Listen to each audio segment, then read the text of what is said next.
フロントカウンターに残された予約台帳が証拠として押収された。サラが朝に書いたあの几帳面な文字たちが捜査の起点になった。2026年3月、アメリカ・カリフォルニア州の法廷で一人の男が立ち上がった。その手は震えていた。目には涙が光っていた。傍聴席が静まり返った。判事が宣言する。有罪判決を破棄する。その瞬間、30年という時間が音もなく崩れ落ちた。時計の針を巻き戻そう。1995年の冬、カリフォルニア州タホ湖畔のスキーリゾートで、一人の女性が命を奪われた。雪に覆われた山荘の中で、彼女は冷たくなって発見された。犯人は誰か、警察は動いた。捜査は素早かった。そして、一人の男に疑いが向けられた。証拠は何か、目撃者の証言。ただ一つ。裁判所はその言葉を信じた。陪審員も信じた。男は無実を叫んだ。叫び続けた。誰も聞かなかった。有罪、懲役、鉄格子の向こうに、彼の人生が消えた。30年が過ぎた。外の世界は変わった。科学も変わった。DNA 鑑定の技術が飛躍的に進化した。2026年、新たな遺伝子解析が実施された。結果は明白だった。現場に残された遺伝子情報は男のものと一致しなかった。完全に一致しなかった。さらに衝撃的な事実が浮かぶ。警察は別の容疑者の痕跡を掴んでいた。調書の奥深くにその記録は眠っていた。隠されていた。目撃者の記憶も揺らいだ。人間の記憶とはいかに脆く、いかに危ういものか。一人の証言が一人の命を30年間闇に閉じ込めた。ところで、この悲劇の始まりには一人の女性がいた。命を奪われた被害者である。彼女はその日、どんな朝を迎えていたのか。次のパートでは、事件が起きるその日の彼女の最後の一日に迫る。1995年12月、カリフォルニア州タホ湖周辺は深い雪に覆われていた。スキーリゾートのシーズンが始まり、山あいの街は静かな賑わいを取り戻していた。その朝、サラ・コリンズはいつもより早く目を覚ました。窓の外には白銀の世界が広がっていた。小雪が静かに舞い落ちていた。彼女は薄いカーテン越しにその景色をしばらく眺めていた。サラは28歳だった。地元のスキーリゾートでフロント係として働いていた。几帳面で明るくていつも同僚たちを笑わせるような女性だった。休憩室に手作りのクッキーを持ってくることが彼女の習慣だった。誰かが悩んでいると必ず気づいた。そういう人だった。その日の朝食は簡単なものだった。トーストと温かいコーヒー。窓辺のテーブルに座り、手帳を開いた。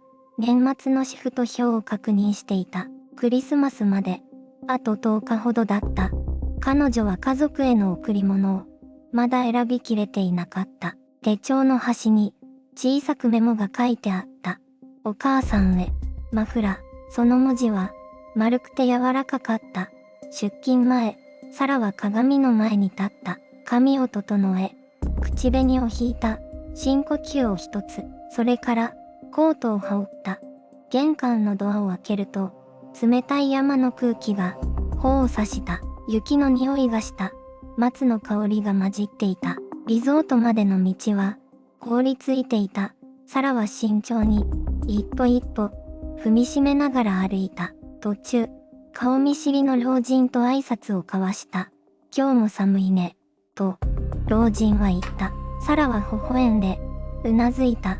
その笑顔が近隣の人々が最後に見た彼女の表情となった。午前8時、サラはリゾートの山小屋に到着した。フロントのランプを灯し、予約台帳を広げた。その日は宿泊客が多かった。忙しい一日になる、と彼女は思っていたはずだ。普通のありふれた冬の朝だった。誰も気づいていなかった。その平穏が数時間後に音もなく崩れ去ることを。午前10時を過ぎた頃、山小屋の廊下に異変が漂い始めた。チェックインを待つ客がフロントに誰もいないことに気づいた。ベルを押した。返事がない。もう一度押した。静寂だけが答えた。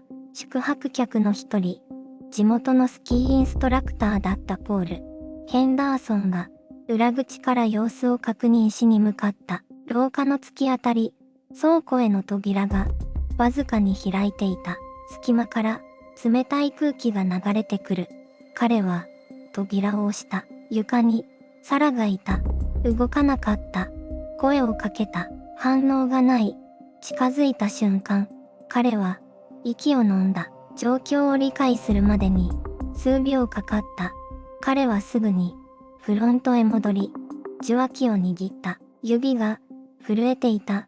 通報を受けた保安官事務所が現場に到着したのは午前11時14分のことだった。田鉾周辺は前日からの降雪で道路状況が悪化していた。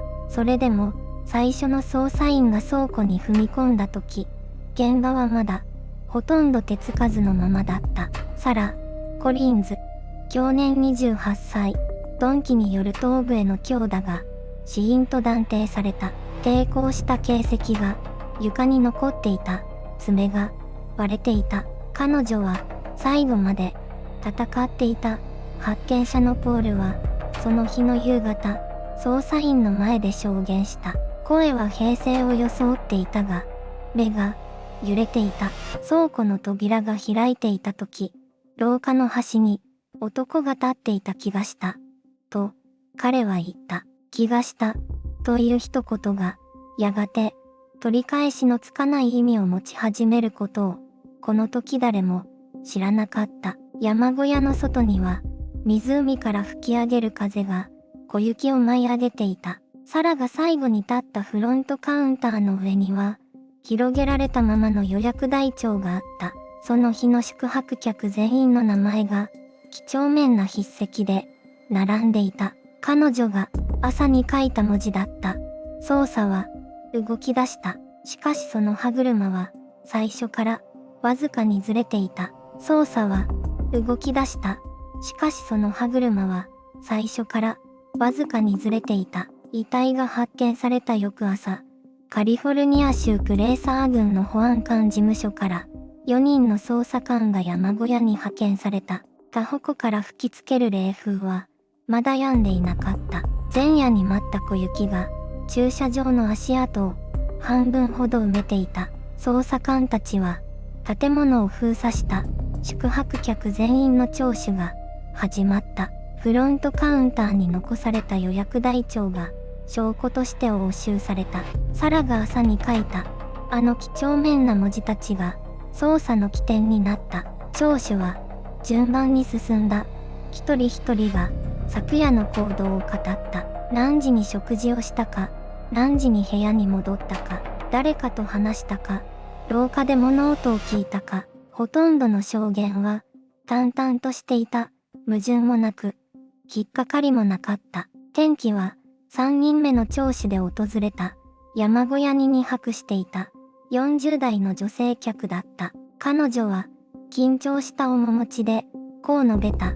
昨夜11時頃、廊下で男を見た。サラさんの部屋の前に立っていた。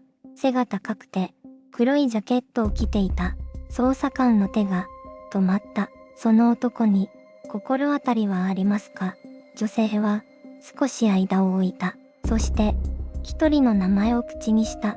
同じ日に宿泊していた32歳の男性客の名前だった。男の名はダニエル・ウォーレンと言った。カリフォルニア州サクラメント出身、独身、スキーを目的に一人でリゾートを訪れていた。捜査官たちはすぐに動いた。彼の部屋が確認された。荷物が調べられた。ダニエルは穏やかな口調で応じた。自分は何もしていない。と落ち着いた声で答えた。しかし捜査の流れはすでに一つの方向を向いていた。目撃証言という、たった一本の細い糸が男の首に静かに巻きつき始めていた。この時点で捜査官たちが見落としていたものがあった。山小屋の裏口近くに残されていた別の足跡だった。サイズが違った。歩幅も違った。しかしその痕跡は報告書に記録されなかった。ダニエルにはアリバイがあった。ダニエルにはアリバイがあった。事件が起きた夜、彼はリゾートから車で40分離れた町の小さなバーにいた。カウンターに座り、地元の常連客たちと笑い声を交わしていた。バーテンダーも隣の客もはっきりと覚えていた。あの夜、ダニエルはそこにいた、とバーテンダーのレイモンドは捜査官に証言した。午後9時から深夜12時過ぎまで彼はここを離れていない。と、レシートも残っていた。クレジットカードの明細も時刻を示していた。状況証拠はすべて彼の無実を指し示していた。しかし、捜査官たちは首を縦に振らなかった。アリバイ証人たちの話は友人によるかばいとして処理された。レシートは時刻の改ざんの可能性があると片付けられた。40分という距離も移動できる時間があると逆に使われた。捜査の論理はすでに一方向に固まっていた。目撃証言という一本の柱を崩したくない。その意思が見え隠れしていた。2026年の再審で当時の捜査記録が全て開示された。そこにある事実が浮かび上がった。バーテンダーのレイモンドは当時2度証言を求められていた。1度目の証言と2度目の証言の間に何があったのか。記録には空白があった。目撃証人の女性スーザンの証言も揺らいでいた。再審の法廷で彼女は静かに語った。あの夜、山小屋の外は暗かった。明かりは少なかった。顔を本当にはっきり見たのかどうか今は自信がない。と、30年という時間が記憶を書き換えることがある。しかし逆に30年という時間が真実を表に引き出すこともある。公式結論が発表された日、法廷に静寂が広がった。DNA はダニエルのものではなかった。山小屋に残された証拠は別の人物を示していた。報告書に記録されなかった足跡の主がついに特定されつつあった。しかし、その瞬間、誰もが気づいた。30年という歳月はもう誰にも返せない。と、ダニエルは表情を変えなかった。ただ、静かに目を伏せた。この結論は終わりではなかった。むしろここからより深い亀裂がこの事件の核心に向かって広がり始めようとしていた。亀裂は静かに始まった。目撃者の証言が唯一の柱だった。その柱が少しずつ傾き始めていた。30年前、1995年の冬、タホ湖近くのスキーリゾート山小屋で一人の女性が命を奪われた。捜査官たちは素早く容疑者を絞り込んだ。根拠はたった一人の目撃証言だった。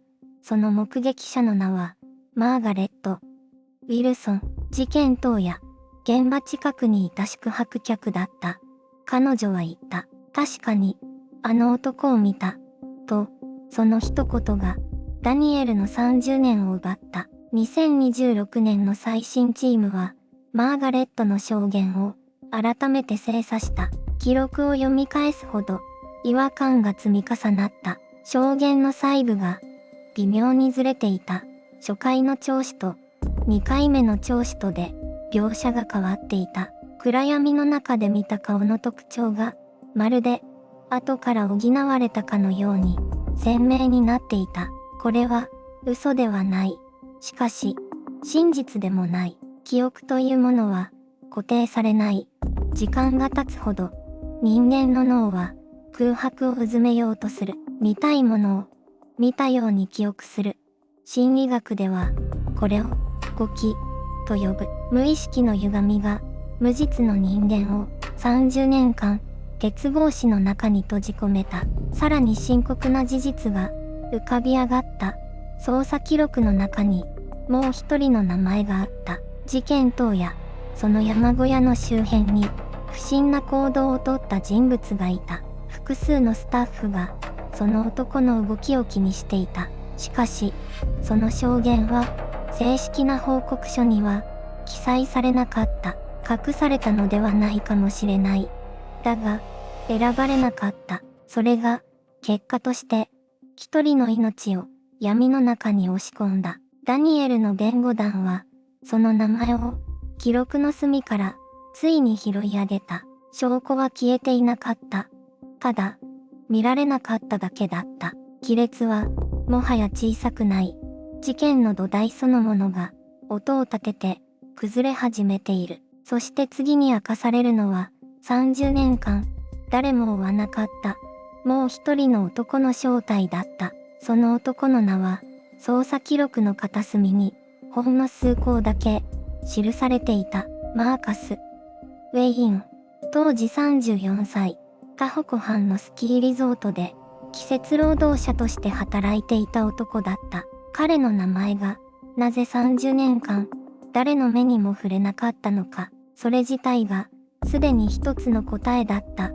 被害者のレイチェル、モリスとマーカスの間には、明確な接点があった。事件の3日前、二人は同じバーで言い争っていた。複数の従業員が、その場面を目撃していた。土星が上がり、グラスが倒れ、レイチェルが席を立って出て行った。という証言が残っていた。それだけではなかった。マーカスは、事件当夜のアリバイを最初の聴取で2度変更していた。午後9時に宿舎にいたといい、次には友人の車に乗っていたといい、最終的には記憶が曖昧だと述べた。通常であればこれは精査されるべき矛盾だった。捜査チームはその矛盾を記録した。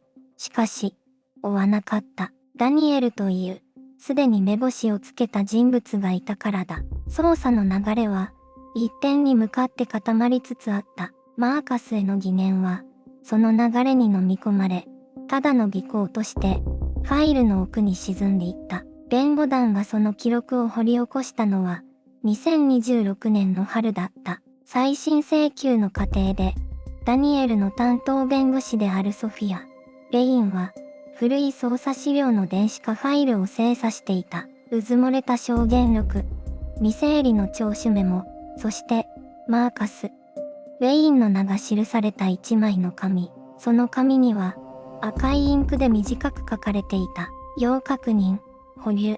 保留のまま30年が過ぎた。ソフィアはその資料を持って鑑識の専門家に依頼した。事件現場から採取されていた未解析のホロ物証よりどころ、爪の間に残っていた皮膚組織の断片が長年倉庫に眠っていた。新たな DNA 解析にかけられた。その断片、結果は明確だった。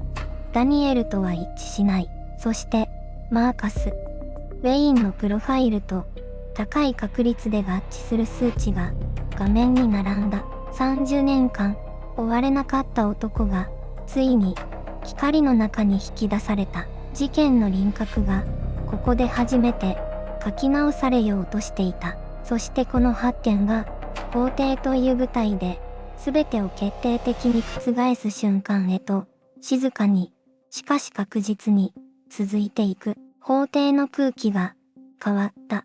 弁護団が提出したその書類一枚、それが全ての始まりだった。2026年3月、カリフォルニア州の再審法廷、30年ぶりに開かれた。その扉の前にダニエル・ホワイトは立っていた。白髪混じりの髪、刻まれたシワ。しかしその目には消えかけながらもまだ燃え続ける光があった。DNA 鑑定の結果が証拠として読み上げられた。被告人ダニエル・ホワイトとの一致率0、法廷が静まり返った。傍聴席のざわめきが波のように広がった。検察側の弁護士が書類に目を落とした。顔色が変わった。続けて、もう一つの数値が読まれた。マーカス・ウェインの遺伝子プロファイルとの照合結果、67点の遺伝子マーカーのうち、64点が一致。統計的な一致確率は 99.97%。これは偶然ではない。マーカス・ウェインは1995年当時、タホ湖周辺のスキーリゾートで働いていた。被害者の女性とも接点があった。捜査初期に一度だけ任意同行を求められながら、その後、完全に記録から消えた男だった。なぜ消えたのか、弁護団が追った記録の中に、一枚の報告書があった。当時の担当刑事が上司に提出した捜査メモ。そこには、ウェインへの追跡調査を打ち切るよう指示を受けた、という一項が残されていた。誰が指示を出したのか、その答えは、まだ闇の中にある。目撃証言を提供した女性、ハナ・リードも、最新の場で証言を翻した。あの夜は、暗かった。確信があったわけではなかった。でも、警察が、彼で間違いない、と言ったから、そう信じてしまった。涙をこらえながら語る。その声が、法廷に響いた。記憶は、書き換えられる。人は、信じたいものを信じる。捜査とは、時に、そうした人間の弱さの上に、積み上げられてしまうことがある。ダニエルは、証言台の方を、一度だけ振り返った。怒りではなかった。哀れみでも、なかった。ただ、静かな、諦めと許しが混ざり合ったような、その表情で、30年という時間は、取り戻せない。それでも、真実は、ここに、確かに姿を現した。裁判長が、書類を手に取った。法廷全体が、息を飲んだ。次の言葉が告げられる。その瞬間へ向けて、時間が、ゆっくりと、流れていく。裁判長が、書類を手に取った。法廷全体が、息を飲んだ。被告人、ダニエル・ハートに対する、1995年の有罪判決を、正式に破棄する。その言葉が、静かな法廷に、落ちた。拍手が起きた。すすり泣く声がした。傍聴席の誰かが、立ち上がった。ダニエルは、動かなかった。ただ、瞳に、薄く光るものを、たたえたまま、前を見ていた。30年と、2ヶ月。それが、彼が失った時間の、正確な長さだった。2026年6月、カリフォルニア州上級裁判所は、ダニエルの再審において、無罪を正式に宣告した。新たな DNA 鑑定は、現場に残されていた生体痕跡が、ダニエルのものと一致しないことを、明確に示していた。それだけではなかった。検察が、長年にわたって、開示しなかった証拠があった。事件当夜、リゾート近辺で目撃された、別の男の存在。彼の名前は、捜査記録に、確かに記載されていた。しかし、その情報は、封印されたまま、30年を眠り続けた。目撃証言を行った女性は、現在も存命だった。彼女は、法廷には現れなかった。代わりに、弁護団へ宛てた、一通の手紙が、読み上げられた。あの夜、私が見たと信じていた顔は、本当にあの人だったのか、今もわからない。ずっと、そのことが、苦しかった。記憶は、時に、人、陥れる。悪意がなくても、確信が、無実の人間を、30年間、牢の中に、閉じ込めることがある。真犯人は、特定されなかった。捜査は、継続とされた。しかし、それが実質的な捜索を意味するのか、誰も確かなことを言わなかった。ダニエルは、釈放後、故郷には戻らなかった。タホ湖から遠く離れた、小さな町に、静かに居を構えた。記者たちの問いかけに、彼はただ、一言だけ答えた。生きていることを、もう一度、始めます。怒りを、語らなかった。憎しみを、見せなかった。それが、かえって、深く、胸に刺さった。